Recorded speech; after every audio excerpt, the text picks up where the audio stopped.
ତାତି କମିଲା, ଆହୁରି କମିବ। ଆଜି ଘଡ଼ଘଡ଼ି ସହ କୁଆପଥର ବର୍ଷା ଆଶଙ୍କା।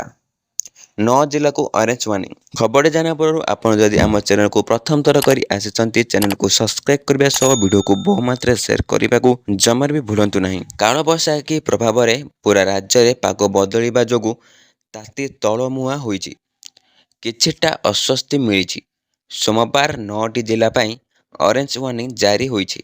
ମୟୂରଭଞ୍ଜ, ବାଲେଶ୍ୱର, କେନ୍ଦୁଝର, ଭଦ୍ରକ, ଗଜପତି, ସୁନ୍ଦରଗଡ଼, ଝାରସୁଗୁଡ଼ା, ବରଗଡ଼ ଓ ସମ୍ବଲପୁରରେ କୁଆପଥର ସହ ବର୍ଷା ଓ ଘଡ଼ଘଡ଼ି ହୋଇପାରେ।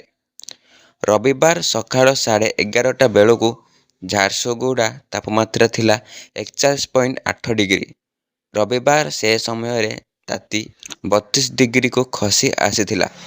ସମ୍ବଲପୁରରେ 39.4 ଡିଗ୍ରୀରୁ 29.8 ଡିଗ୍ରୀକୁ ଖସିଥିଲା। ହୀରାକୁଦରେ 38.2 ଡିଗ୍ରୀରୁ 29.6 ଡିଗ୍ରୀ ଓ ରାଉରକେଲାରେ 38.8ରୁ 29.4 ଡିଗ୍ରୀକୁ ଖସି ଯାଇଥିଲା। ଆଗକୁ ଦିନ ତାପମାତ୍ରା ଆହୁରି କମିପାରେ ବୋଲି ପାଣିପାଗ ବିଭାଗ ପୂର୍ବାନୁମାନ କରିଛି। ଆସନ୍ତା 24 ଘଣ୍ଟାରେ ଦିନର ତାତି 3ରୁ 5 ଡିଗ୍ରୀ ପର୍ଯ୍ୟନ୍ତ ଖସିବ।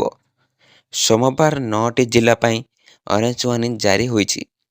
ମୟୂରଭଞ୍ଜ, ବାଲେଶ୍ୱର, କେନ୍ଦୁଝର, ଭଦ୍ରକ, ଗଜପତି, ସୁନ୍ଦରଗଡ଼, ଝାରସୁଗୁଡ଼ା, ବରଗଡ଼ ଓ ସମ୍ବଲପୁରରେ କୁଆପଥର ସହ ବର୍ଷା ଓ ଘଡ଼ଘଡ଼ି ହୋଇପାରେ।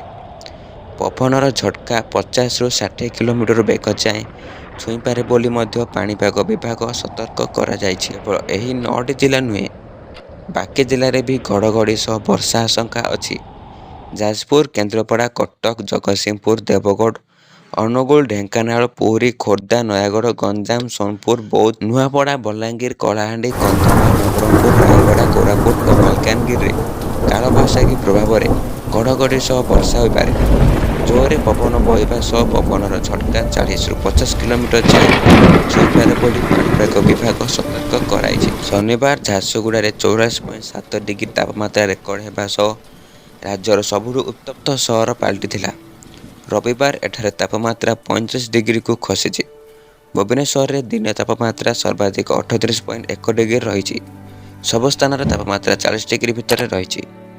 ଏହିପରି ଲାଟେଷ୍ଟ ଖବର ପାଇଁ ଆମ ଚ୍ୟାନେଲକୁ ଏବେ ହିଁ ସବସ୍କ୍ରାଇବ୍ କରିବା ସହ ଭିଡ଼ିଓକୁ ବହୁମାତ୍ରାରେ ସେୟାର କରିବାକୁ ଜମାରେ ବି ଭୁଲନ୍ତୁ ନାହିଁ।